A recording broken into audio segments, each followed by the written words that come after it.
you're going to get paid either as a driver, you're going to get paid either mileage or a percentage. Okay.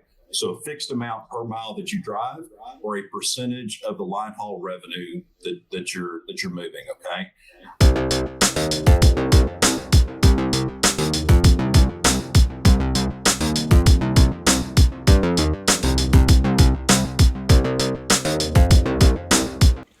And welcome to another episode of Just Truck It with Sean and Scylla. Bam! And today we have a special guest, Mr. Andrew Hauser. And tell us about yourself and what you do. Hey, everybody. My name's Andrew Hauser. I'm the president of Boyd Brothers Transportation, and we're a flatbed trucking company based in Birmingham and Clayton, Alabama. We go pretty much everywhere, but call it a not quite regional. Our average length of haul is going to be around 500 miles, 550, something like that in any given week. Everything we do is flatbed, and I think we're going to get into that here in a little bit. The company was started in 1956, so we are 66 years old. We qualify for a senior citizen discount, get in early at the movies and buffets and all that kind of good stuff. And identity, yes. But we're and everybody says it, but we try to put our drivers first in everything we do. We think we've got a pretty cool thing going. We are part of the Boyd Brothers is part of the Boyd companies. So my brother or sister company, however you want to look at it, is WTI Transport, which is based in Tuscaloosa. Boyd Brothers, we've also got a logistics company that's part of the company that I manage. And then we're part of Dasky. So we're part of the Dasky family of flatbed and specialized carriers across the country. So some of the brands, Central Oregon Truck, Lone Star, E.W. Wiley, Tennessee Steel Haulers, just to name a few. So we've got in sharing freight and working together and equipment, all that kind of good stuff. I got a bunch of friends on my kickball team. So that in a nutshell is kind of who we are and what we do. Cool. Well, tell us, what is flatbedding? Yes. What is it? And what do you flatbedding? All right. So maybe you can see some of them behind me. So as the name suggests, it is a trailer that is flat, no van, no enclosed sides. And so most of what we haul, or most of what folks in flatbed haul, is going to be large commodities. So building supplies, whether that's shingles, pipe, steel, sheetrock, metal buildings. You get into some equipment. So we haul, you'll see John Deere equipment. It kind of gets into, especially when you talk about some of the RGNs and the low steps. Case New Holland, but it's mainly building type commodities that are going into a lot of large commercial construction, but then residential also. And then you're hauling from, call it the producer. So whether that's a sawmill or a steel mill, you could be taking lumber or steel from the mill itself to a distributor or to the end location, which might be retail. So for example, to a Home Depot or a Lowe's or something like that. Okay, cool. Now, is it hard? Because that sounds kind of... No, it is. So flatbed, as it suggests, I mean, you're putting something that is huge. So the hard part is making sure that cargo is secure. So there's a load securement aspect that's different from other trucking, and you got to know what you're doing, right? It's not just throwing a bunch of straps or a bunch of chains. You have to understand what you're hauling, what the anchor points are, what the weight shifts are. And then there's also tarping involved a lot of times. So making sure, because it's exposed, you can't just close the door on it. So in addition to the load securement, there's protecting the cargo from the elements. So that can be a 20-minute job, or it might be a 2-hour job. Depends on how complex the load is. And, think about Christmas time. I'm terrible. You can spot the gifts that I wrap immediately. They're the ones that the tape's hanging off the end and nothing looks right.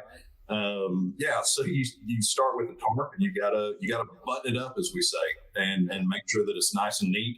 Doesn't start flapping in the wind when you get up to speed and blow off or let rain underneath, because this is expensive stuff. And like in the news, lumber now, you get a load of lumber wet. It's not a small tab that you'll be playing. That's some big ticket. You're hauling gold right now, even though it's wood. So, so when you say, is it hard?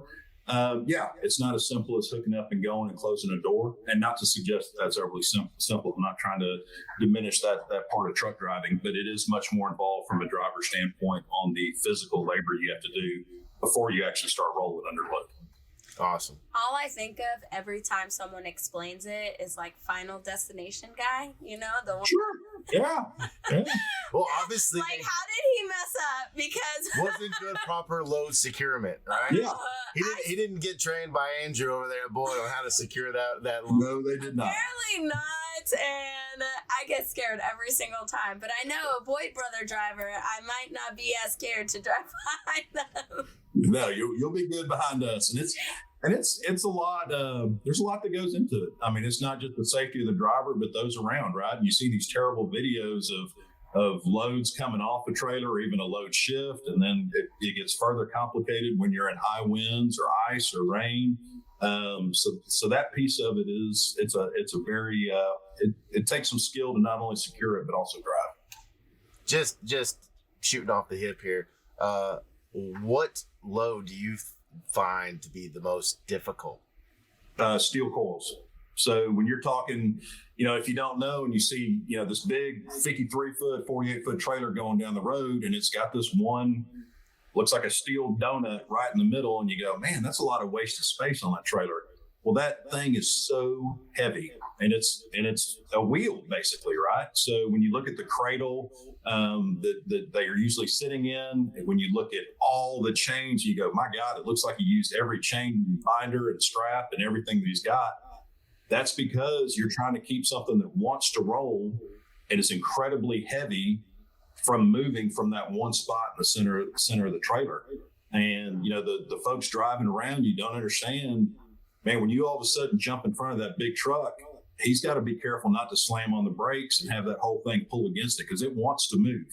But that by far a coil is the most difficult or potentially dangerous cargo that you're hauling in flatbed. Yeah, how much do those things typically weigh? Man, it all depends if it's aluminum or steel, but you can max out. So you're 40,000 pounds plus.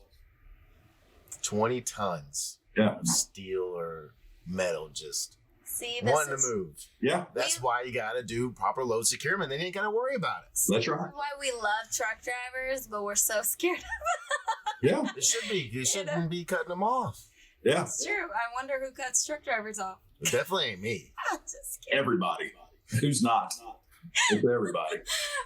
No, thank you, truck driver, whoever is listening. We did not cut you off. We are sorry. So why is flatbedding usually more of a solo regional position job and not like a team cross country kind of situation? So by its very nature, it's most of the time you're hauling what is a commodity. Okay. And a commodity is a very price sensitive item. Okay. And a lot of cost goes into it. And not only that, but the producers are regionally based. So when you think about it, for example, lumber, you're going to be cutting and hauling timber out of South Alabama. It also might be in Washington State. Okay. It's the same product in both places. A 2x4 is a 2x4 is a 2x4. So you're not getting a value add. So in order to maintain your margin, you want to reduce as much cost as possible. Well, transportation is a cost. All right. The other thing, for example, steel producers. So most mini mills in the United States are taking recycled material, scrap. They take that scrap metal, it gets processed to the scrapyard, then flows to the steel mill. The steel mill melts the scrap and produces either a semi-finished good like a billet or a finished good, whether that's rebar or angles or flats or something like that. And then it's going into inventory, or it's taking another journey to a service center, and the service center then sells it. So you want to touch it as few times as possible through the whole supply chain, from the raw material to the finished good. You want to touch it as few times as possible and introduce as little cost as possible. So we do have some things on. We'll make runs even from Alabama, from Georgia. We'll make runs to Vegas, to the Northeast, but those are going to be more specialty items that are not produced in that part of the country. So for the most part, you're hauling something that's very that's a commodity, that's price sensitive, and the producer's trying to have it travel as few miles as possible. Does that make sense? So why is mileage pay usually higher than dry van positions? Because of the length of haul. Okay, because you got a shorter length of haul, and typically in our industry, and we try to explain to guys, you're going to get paid either as a driver, you're going to get paid either mileage or a percentage. Okay, so a fixed amount per mile that you drive, or a percentage of the line haul revenue that you're moving. Okay, at Boyd Brothers, we let our guys pick. They can be paid by mileage, they can be paid by percentage. And in normal freight conditions, it's kind of a Chevy versus Ford argument. You're both wrong and you're both right. Okay. Conventional wisdom would suggest that over time, whenever rates are depressed, you're better off chasing miles and putting miles on the trucks. When rates are high, meaning the capacity is limited and trucks are limited, you're better off going percentage. We're in one of those environments right now. So, for example, if you've got a daily minimum with a customer, let's say it's $1,000 and you're only going 100 miles. Okay. You might be going from, I don't know, Ennis, Texas to Fort Worth. Okay. You're basically going across the Metroplex in Dallas. Well, the driver would much rather get paid his 27, 28, 30%, whatever it is, of $1,000 instead of being paid for 90 miles that they're driving. Okay. See, like if it's 100 miles and I'm getting paid, let's just say 60 cents per mile. Let's just throw that. I don't know what your current rate of mileage is. Then that's like $60. Right. But if percentage is like what, 26% or 25%? We start at 27 at Boyd, 27, 28, 29 are tiers. So 1,000 Think I'm quoting my times, $270. You're doing better. 270. So 270 versus 60. Right. So almost all of our guys right now are on percentage, and I try to tell our guys when to switch. I mean, I'll kind of see what the freight basket looks like. We're a little different carrier. I mean, our model is based on keeping guys, and so even though when you do a mass shift like that, you are decreasing the potential profitability of your trucking company by putting more of that profit to the drivers. But if your drivers don't leave because they know you're taking care of them, then you avoid that cost on going out and finding more drivers. So that's how we run ours.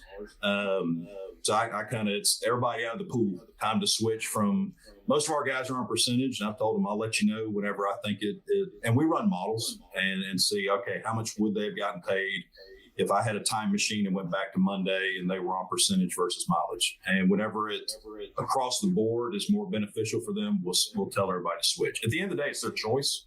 I mean, I don't care, but we try to give them some coaching on how to make the most money. That's a good so idea. Nice. Yeah.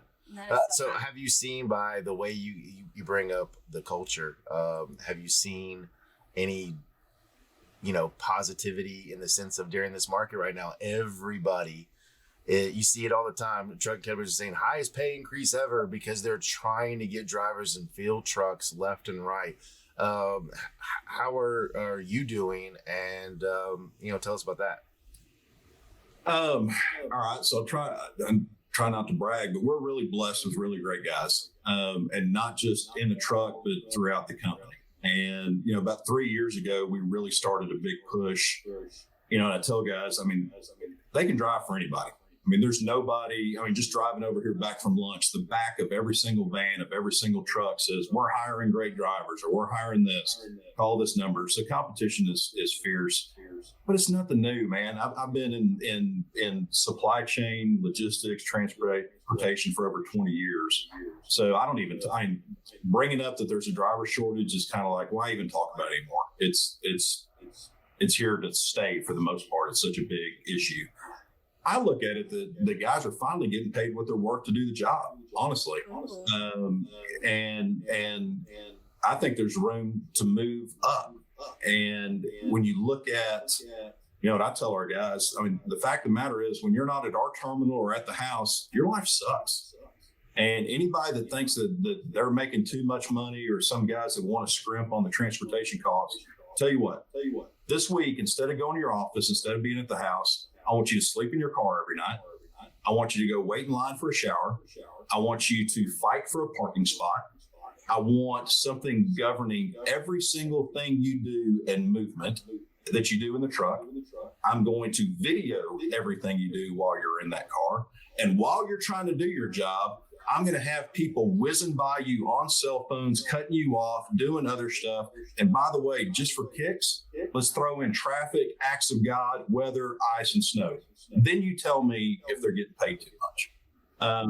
So I think I think these guys are finally getting to a living wage that makes the job worth it. They can make a really good living driving a truck professionally. But few people will ever understand the sacrifice that goes into it when you do it for a career. That speaks volume. I know that's in being a driver and in being in dispatch, I've always seen, or in operations of any time, I've seen one side blame the other side and the other side blame that side, because they basically both don't know what the other one is doing, and their perception's off it. And if they each would take a moment, because we're not saying that in the office is easy either, because that's a stressful environment with phones ringing off the hook, and you got a million emails coming at you every second. I'm sure that when you get done with this meeting here, you'll probably have 100 emails that you got to go through, so, each side doesn't realize what each side is doing for each other. As long as they understand that and grow, they can get a lot done. Yeah. And Andrew was saying, just giving them that value. Yeah, you nailed it. There's to me, figure out a way to be kind, figure out a way to be fair. We start every morning with our morning meeting. It's about 7 minutes. We go around the horn, and that's what we end it with. Because there's not a day, and especially in flatbed, it's in everything, but you're not going to have a day where everything goes right. You're just not. And I mean, I don't care. You show up at the job site and they shut down early. You show up at the mill and the crane's broken. You show up and you got to wait in line 4 hours. You blow a tire on the way. You get cut off and somebody, it's gonna happen. The analogy I give our drivers and our folks, I don't remember playing a game where somebody didn't throw an interception, where there wasn't a fumble, where somebody didn't miss a block, where you didn't go. It happens. So get your mind right going into the day, going into the game, that you are going to have to overcome something. And some days are better than others, but without a doubt, I've never had a day in this business where you didn't have something. So how are you going to deal with it? Be fair and be kind. And if you got that mentality going into it, what you know is going to be high stress, then you can usually work your way through it. And again, I'm blessed that we got really great drivers, long-term guys. Drivers just don't leave for it. And same thing for our dispatchers. They've been here for ever and ever. They don't take it personally when a guy's frustrated, or because he or she is the one dealing with it. So we're fortunate. We're spoiled. Okay. You work for them, right? Shh. I ain't telling nobody. You talked about it in one of our shows, and he speaks so highly of y'all. It's in one of the shows. I don't remember which one with who, but he speaks so highly. I'm not trying to show favoritism or anything, because there's a lot of great, companies out there. But yeah, I got a special place in my heart. We talk about a lot of companies, but Sean talks about obviously his experience. I still have my Boyd Brothers shirt and polo. That'll make it. He just talks so highly of y'all, especially compared to the one other company that we don't talk badly about, because that's not where we're at. But he just talks highly of y'all, and he definitely has seen that. And that was 50 years ago? Wow. You're holding up well. Really old. I'm just kidding. What does that speak about you? Wow. So you want to shoot shots? All right. No. Now, going back to everything, what are the differences in flatbed versus dry van, and tips, tricks, things, you just want to, share with everybody? I would tell you that the guys who've done this a long time really like it, because there is a physical aspect of it. And it's a career that is for the most part sedentary. All right. So a big portion of your day is sitting still. And we've got some guys that are in their 60s still doing this job, and they are fit as can be. And the fact that your sedentary sitting behind the wheel is interrupted by some physical. I mean, tarps are over 100 pounds, right? Throwing straps, doing that. Getting those steps in, doing that physical activity, a lot of the guys really love it, and it keeps them from all the things. I mean, you read all the articles about health issues and whether it's weight gain or obesity and all those kinds of things that are true of any job where whether you're sitting behind a desk at a keyboard for 8 hours a day or sitting behind a steering wheel, those risks are real. So that's one of the differences. I think flatbed gives you the opportunity to be a little bit more active and keep yourself in shape. I think flatbed, for the most part, over a long term, you can probably make a little more money, especially when markets are good.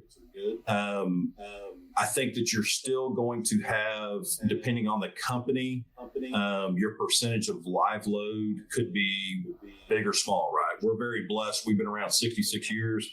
We got customer relationships that go back 2-3 generations. We're not hunting for freight. We got great customer partners. So we've got a lot of locations to where our guys show up and the trailer is preloaded. Now they still got to secure it. They still got to check the trailer, but they're not waiting 3, 4, 5 hours to live load. Van, you are going to pick up most of the time that it's already loaded. But by the time you get there, you might have 3 or 4 hours waiting to get unloaded if you're not dropping and hooking and going. And the big guys are. So I would say that's the major difference is that you're going to be a little more involved in flatbed with your cargo than you are on van. Other than that, the safety aspects, the hours of service, the being away from home, all that stuff's the same regardless of what's hooked to the tractor. I will say that you better have your backing on point, because backing is going to be a little bit more difficult. That is very true. And yeah, and a lot of job sites. So you'll show up, somebody's building, a metal building or a distribution center or something that's in the middle of freaking nowhere, right? So you show up and that job site might be a gravel road.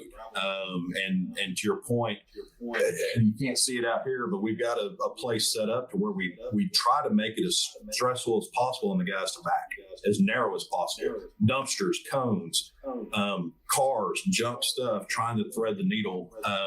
It can be a little more challenging, that piece of it on flatbed, I think. And then the trailer itself, when the axles are closer together, it is easier to maneuver. Okay. But when you spread them out, which you have to with flatbed in order to distribute the weight, because you're hauling, like he said earlier, these big commodities, like it could be one giant steel, coil on this trailer. You got to spread out that weight so you're not overweight on these axles. Okay. And that spreadness makes, I made that word up. It's legit. It's legit. Urban dictionary. Yeah. Right. It makes it more difficult in the backing because it doesn't pivot as easily. Okay. So it takes longer to get that angle to work. So you got to start it earlier and have, not over, even more so, less oversteering and more anticipating and having a concept of what you're doing better. Yeah. Okay. Because I thought it would be a little easier since, there's nothing blocking your view. That part is easier. That part is easier. You can't see over it. Yeah. That is easier sometimes. Throwing, wood, that could be the height of a regular trailer. Final destination. But you know where most of the backing incidents occur, don't you? Yellow. Truck stop. Safety. Poles that just spring up every. So the yellow pole is the nemesis. Born every day. The yellow pole in landscaping. Yeah, we talked about with Tim. You could be in a parking spot at a truck stop. Oh yeah. Sitting there, go to sleep, wake up. There's one behind your trailer now. Yeah, how did that get? Most of the backing incidents occur at truck stops. It's truck on truck violence. That's a good one. I like that. I'm gonna have to use that truck on truck violence. It's so funny because you would think, it's somebody else who can't drive that's in front of you. It's just how tight they are. There's no spots. Yeah, it's trying to make. It's mostly from complacency. I was gonna say it's because you didn't get out, right? Get out and look. She's already learned. So there you go. She knows. Get out and look. Get out and do your pre-trip. Shut up. I know. Get out to your pre-trip. right? That's right. Those things, because then you would see. Yeah, you're gonna. Yeah, if you did a pre-trip and you would have seen where everything was before you go trying to drive out. Yeah, absolutely. Yep. Yep. So, this is great information. What advice would you have for any driver out there, whether new or experienced? To the extent possible, try to establish a routine. So you talk to guys that have been doing this for 20 years, 30 years. You can't do it if your family's not behind you. Okay, you just can't. So whoever's at home, whether you're married, not married, girlfriend, boyfriend, kids, no kids, everything's going to happen when you're 600 miles away. Your kid's going to break their arm, hot water heater's going to explode, air conditioner's going to go out, and you're not there. And you're already talking about a high stress vocation, and you just really have to have a partner and whoever's at the house needs to begin this thing with you, even though they're not the truck. So I tell the guys that are starting out, especially new CDLs, they're going into flatbed. I said, man, you need to have the conversation at the house. This is going to be as hard on them or more so than it is on you. And just understand that, and it's not fair to ask them not to add that to you, but there's nothing you can do about 90% of the time. There's nothing you can do about it. You're gone. You're over the road. So let's not get you distracted from what you're doing. Let's not have you thinking about something that you can't do anything about till you get to the house. So that's number one, is really get them, establish your routine, talk to the folks of the house, make sure everybody's on the same page about what you as a family are getting into. Like I said, you can make a good living, you can provide really well for your family, but it comes at a cost. So make sure everybody understands that. And kind of along with routine, you're talking about pre-trip. This job rewards consistency. So as mundane as it sounds, do your pre-trip the same every time. Get out and look, because the one time you take that shortcut, it's cold, it's raining, it looks fine back there. It penalizes you. That's the time you're going to blow a tire. That's the time you're going to get cited. That's the time you're going to have a load shift, because what was tight is no longer tight after 50 miles. So really establish a routine, be consistent, and avoid complacency. That would be the main things I would tell folks new to this. Yeah, absolutely. And then going backwards to what you said about having individuals, in their 60s, out there. I'm gonna tell y'all a funny story. Here I am. I've been doing it for over a year. I think I'm pretty dang good at this. Especially the targeting and using the bungees and my straps and my chains. I think I'm pretty efficient and quick. I got these tricks figured out, and I got this cool, and I'm delivering, and I get there to deliver, and get unloaded. They're gonna reload me, and in pulls in this grandma. I'm talking about with the grandma hairdo. Yeah. I mean, she's every bit probably close to 70. Okay. Pulls in, gets loaded, and leaves before I even get one chain on there. And I'm like, how the heck, and I'm in my late 20s, and I'm like, how in the heck did this woman just whoop my butt in this? And I'm like, man, because it's not always about working hard. It's about sometimes working smart. Yeah, and you got a lot to learn. That's what I tell the guys every week that, especially new guys, I say, the next 6 months are going to suck, period. I don't care what kind of physical condition you're in, your mind's right, everything's new, everything's a first. First time at that customer, first time hauling that, first time. The analogy I give, and it's another dumb football analogy, but I can always remember, and I've got twin boys that are about to be 15, and you put that helmet on the first part of 2 days, and the next morning you can't hardly move your neck. You're so sore and your chin hurts and all. But 2 weeks later, you don't even know it's on there. It's the same with what we're doing. I said, man, it's just, I don't know why, but stick with it for 6 months, and it's like this just everything gets easier. It's always going to be a grind. But to your point, man, you're learning tips. Talk to the guys who've been doing this.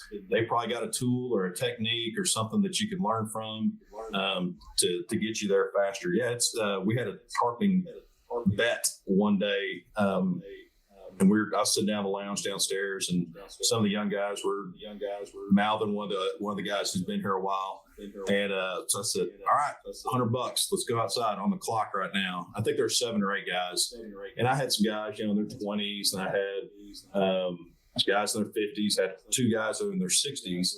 And the guy who won that bet is a guy named Dan Heaster. Dan's been here forever. I thought I saw his truck's not out there right now. And like I said, just took his time, never missed an eyelet with the bungees, went around that thing and did it in like 12 minutes. And did it twice as fast as the next closest guy. And there's no substitute for experience. Right. Yeah. Not one bit. Yep. This industry, you're going to learn something new every day. I don't care how long you've been. Right. A question.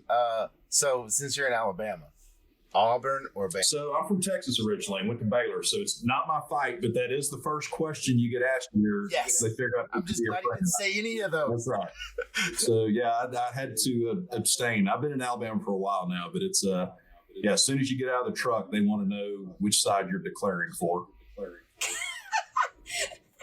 Yeah, whether we like you or not. Let's see. So your terminal hated my guts because I put on the window a big old Power T. And so every time I rolled in there, this big orange Power T on my boy truck, there was, they were so mad at me. Well, we got a pretty good, so you look at our drivers, so our highest percentage as far as home domicile, we got guys everywhere, but it's going to be Louisiana, Mississippi, Alabama, Georgia, and then sprinkle in some Florida in there. So it's there's some pretty intense SEC rivalry going on around. Oh yeah. I told them I get asked every week. I'm like, why don't we have? Because we've got a truck, we've got an Auburn truck, we've got an Alabama truck, and we actually have. It's a really cool thing, and I'll plug in real quick. The Lutzy Foundation. 43 key seconds to end distracted driving. Philip Lutzenkirchen tragically was a football player at Auburn, passed away due to distracted driving, and his family started a foundation. So they do a lot with DOTs, all that. So we got an Auburn wrapped truck with that. And all the guys were like, why don't we have an LSU truck? I was like, man, we had one, but every time it would leave, it would go about 10 miles and just quit. So we had to unwrap it and take all the stuff off. And they get mad and yell at me. But anyway, the rivalries are pretty intense. It's a real thing. Absolutely. Actually, I got it right here. It's funny you brought that up. I got them sitting right here. So we had to do the Boyd Brothers T-shirt in the Auburn colors. And then we have the Alabama colors right here. So yeah, everybody, even at work, wants to make sure you know which gang you're in. Hey, what side of the fence you're on? I like the hat. You're going to send me one. Yeah, I'll send you a bunch of. Heck yeah, man. Yeah, I know. But tell us about something that you've been really. Oh, now you're speaking. You're speaking my language. I don't have my hat on, which is surprising because usually I have it on, but I left it at home, and I got like 5 others in here somewhere, but I can't find them. Anyways. See how organized this office is. You wouldn't know with my cool. That's right. Now, tell us about something that I really enjoyed listening to. What is it that you're doing and having fun with there at Boyd? So we started, and we'll try anything. Man, it's been a little over a year now, but social media and its role in our lives is obviously huge. It's pervasive everywhere, right? But it's becoming increasingly more relevant in the trucking world. So whether you see, like in our world, there's even different forums and groups, whether that's Flatbed Gang, whether that's, and drivers getting on there, sharing information, giving each other advice, and that's awesome. And then you have on the social media side, you have the trucking companies. Well, the trucking companies, when I looked at all the social media, unless you knew, it all looks the same. It all looks super generic, right? So,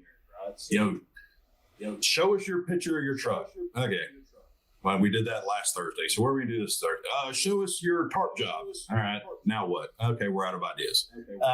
So it got really boring. I don't think anybody differentiated. I don't think anybody stood out. So we brought it in house. So we've got, and he's awesome, and he knows about trucking. And we bought the equipment. So we are video happy at this place. But it's the best way to communicate, guys. I mean, yes, we send RAN messages. Yes, we'll send emails. But the videos we found, the guys watched them. It was more impactful. We could do step by step, whether it's showing you how to do something in McLeod, whether it's how to pre-trip, whether it's those things. And, we do a driver survey internally about every 90 days. And hey, tell us what's up. So they'll ask everything around here. We built our own chrome shop here, right? It's add this flavor to the flavor shots in the fountain drink and add peach. It could be something. But one of them was do a podcast. So I'm all about whatever my guys want. But again, I'm a boomer. I don't know. I'm like, podcast. I don't understand what all's involved. So we always put it on the back burner. But once we had the in-house capability to film and edit and do things like that, I said, all right, screw it. We're doing it. It kept coming up. So Nick Walker, so Nick is an Alabama guy. If he ends up watching this, he'll say Roll Tide because he has to. So Nick is one of our directors in operations and focuses specifically on driver retention and culture. So it's a position we put in place to be hands-on with the driver, whether it's a new guy converting a lease purchase, make sure the truck's ready for him and squared away, whatever it may be. Nick's on it. So anyway, Nick and I are the co-hosts on a podcast. We've been pretty good. We've done it every week pretty much. We filmed episode 10 this week. We're pretty. We're not great, but we're getting not as bad. We suck less than we did on episode 1.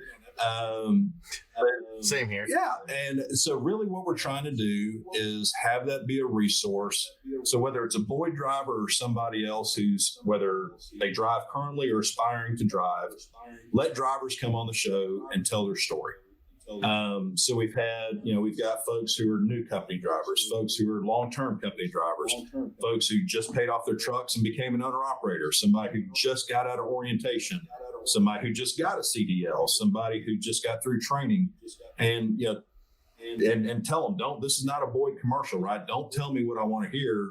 Tell the drivers what's up. I mean, if this job's the stuff you don't like about this job, say it. The stuff you do, say it. Be blunt. Be honest about it. And what's cool, it's been really organic and it's taken off. And most of the folks who show up in orientation now every week are like, "Hey, you're the guy from the podcast." That's awesome. That makes me happy because that's what we wanted it to be. It's fun. Right. So if you heard something on there that either made you want to be a truck driver and even better, made you want to come drive for Boyd, then mission accomplished. So we're having a lot of fun with it. We're still learning, still figuring it out, but it's been cool so far. And more importantly, I think it gives a voice to the drivers. So they send in, "Hey, talk about this, get this person on it." And it's funny, everybody that's been on, they get super nervous. What am I going to say? But once you get going, they've all done great. I mean, everybody that we've had on there has done a really good job. And it's what I like about truck driving and working with drivers is, and I think this is where some companies miss the mark, is they're people. Everybody's different. And so it's everything from hearing that story of the guy who, just got out of the military, right? Just finished in the Army, and this is his first job other than military. You got the guy who just had his first child last week, just bought their first house. Then you got, hey, just became a granddad. And all those different things, when you look, when people who don't know, they look at a truck and they don't see the person, they just see a truck. And all truck drivers are the same, and that's the stereotype and the paintbrush. But everybody's so different, and their motivations for wanting to drive a truck, remaining with the company, driving a truck, they're all different. And so anyway, we call it the Step Brothers podcast. And the Step Brothers podcast. I know, that's why I love it to begin with. That's one of my favorites. Yeah. So like I said, quotes it. Yeah, if you're looking for super polished business, you have come to the wrong guy. So we modeled it after Will Ferrell and C. Thomas Riley and did the Step Brothers deal. So we're have you made bunk? we have not made, but it does leave more room for activities and crafts. So we are going to possibly build bunk beds. Thank you for bringing that up. Yeah. There's always more room for activities. Well, go follow, go listen, go subscribe to Step Brothers podcast. Right. That sounds like a good old time. Yeah, especially listen to drivers and their experiences out there. That's huge. You know, we did one just a minute ago with a driver for that reason is, you know, it's great information and it helps people see the truth that, you know, we can sit here and talk all day about something, but a lot of people ain't going to believe it until they hear it from an actor. Well, and customers are watching. So the other cool thing about it is that our customers, so a lot of customers are increasingly waking up and they understand, one, it's pragmatic. They need to be attractive to truck drivers so that they get capacity to move their product, right? Because there are more and more lease purchase and owner operators, let's call it contract driver contractors out there, but they got their choice. They don't have to come to you. They're not forced dispatched. So the only way they're going to come to you, your rates got to be good, your amenities have to be good, and you got to treat them right. And if you don't do those things, you're probably not going to get a high quality driver with a reliable tractor underneath him. You're not. So many of them are very sincere, and I can tell them all day long what I think they ought to do to attract more trucks to their location. But when they hear it from the driver firsthand, to your point, there's your credibility. Don't listen to the manager of a trucking company. Listen to the driver themselves. But yeah, I was with the customer yesterday actually, and he said, he goes, "Man, I love the podcast." Okay. But a lot of the customers are, and I hope that they're making changes to their location and how they treat drivers and pay drivers, not just for the benefit of Boyd, but for all drivers. So that's kind of cool. Yeah, I agree. I agree because I've had my experiences. This is obviously a long time ago, where you you get there and there's no amenities whatsoever, and you're lucky if you even got a porta potty that works. It's been cleaned out, and you're stuck there for 12 hours. Well, I think we need to interview one of them next, because they obviously. And then you go in to say, "Hey, why is it taking so? Oh, you gonna sit back in and try." Yeah. Like if they're not human. And then and obviously that has to change, and obviously it has been changing. As they realize how important it is, and that's why the job's getting more attractive. Yeah. Too. And so, and I think that a lot of these with today's world, and Amazon changed it. But when we talk about and they're generic business terms, but intelligent supply networks, companies like whether it's the Home Depot, whether it's I pick any of them that have large regional and distribution models, they understand that they have a demanding customer on their side, and their ability to manage that supply chain impacts their bottom line. And they need to partner with carriers, and again, like us, that have good equipment, that are paying for technology, that have all the EDI capability, tracking tools, all that kind of stuff. Well, there's still a human behind the wheel. Okay. Even, you talk about autonomous trucks and it's still in the future. And I watched Terminator too much as a kid, and it still scares me and I'm worried about it. But anyway, let's say even that becomes more of and it's not a long haul play right now, but in flatbed, that truck can't secure a load. So there's still going to be a human there. And to your point, you think you're doing something because once a year you have a driver appreciation week or day and you give a driver a free hot dog. Well, it's 103 degrees in South Alabama and you got a porta potty. Let's go a little further than the hot dog, folks. I mean, seriously. I mean, if you truly say, there are a few companies that put their money where their mouth is, and it's an increasing number. But I hope that it becomes epidemic. I hope that all of them go, you know what? Us having a Coke machine and a vending machine with some Cheez-Its is not driver amenities. The guys want to take a shower. They want to do a load of clothes. They want to call the house. They want to sit in the air conditioner. That's basic human stuff that all your other employees get. If they truly are a valued part of your supply chain, step up. Let them know, Drew. Yeah, clap it out. Dropping. Well, I'll get on the soapbox. I'll get going. I know, right? You and Sean, you guys match energies on this. Oh man, one time I totally did a bonehead move because all drivers make mistakes, even me. I left all my PPE equipment at home. I'm talking about long sleeve shirt, pants, pretty much boots. I had to borrow stuff. I'm going into the steel factory, and obviously outside it's 100 degrees. So you can imagine what it is inside the steel factory where they're melting steel and everything. And I've got on a jacket. I mean, a sweatshirt jacket. I've got on like sweatpants because that's the only thing I could find. All right. I don't have my safety glasses, so I'm wearing sunglasses and I can't see nothing. and I'm having all of this stuff on. And I swear I was so dehydrated and tired after that. And you know, that was one of my funny experiences in flatbedding where I never again you learned your lesson. Forgot my equipment before going anywhere. Yeah, just one time in a steel mill and a jacket, you'll have a t-shirt from then on. Yeah. Honestly, I thought it would be safety to wear a long jacket, just in case you get burned. Like this material is. But a driver's going to be. He's not going to be anywhere near where they're melting steel. He's going to be at the finished goods warehouse or something like that. So he's safe. He's safe. Yeah. Oh. But it's just their standards at what you can wear inside their facility, you know? So it could be, you know, like you got to wear certain things. And if you don't have it, well, you know, and of course, companies like, boy, they tell you what you're supposed to have on you at all times. I just messed up. So that happens. No worries. So make sure those of you listening, have your PPE. Listen and have everything that you're supposed to. That's right. You mean pay attention? Oh my God! Right. All right. Well, thank you so much for joining us, Andrew. We really, really appreciate everybody listening. Go follow Step Brothers Podcast. You get to learn lots of things. Subscribe to us as well. Don't leave us hanging. That's right. Comment. Let us know if you go for Bama or Auburn. Am I sure. Who cares? Sure. Or any other SEC team.